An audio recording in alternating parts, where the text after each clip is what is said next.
Siya nga pala, may narinig akong kwento tungkol sa bayan na to bago tayo dumaong.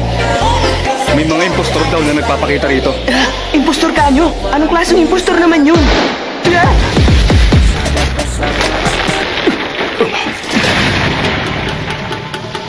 Hoy, hoy, hoy, hoy! Wala akong balak na saktan kayo dahil wala kayong kasalanan. Pinagtagpo lang tayo ng kapalaran. Ibigay nyo na sa akin ang mga dala nyo para kaawaan ko kayo. Sino kaya ang damulag na to? Ang forehead protector na yan. Tama ang nasa isip mo. Dahil ako ang dakilang ninja na tumalo sa pangkat ng Akatsuki. Ang nag-iisang bayani ng Konoha, ang sikat na ninja si Uzumaki Naruto.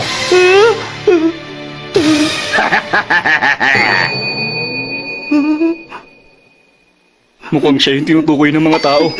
Siya po ba yung impostor na sinasabi nyo kanina sa amin? Malakas ang kutob ko eh. Siya pala si Naruto?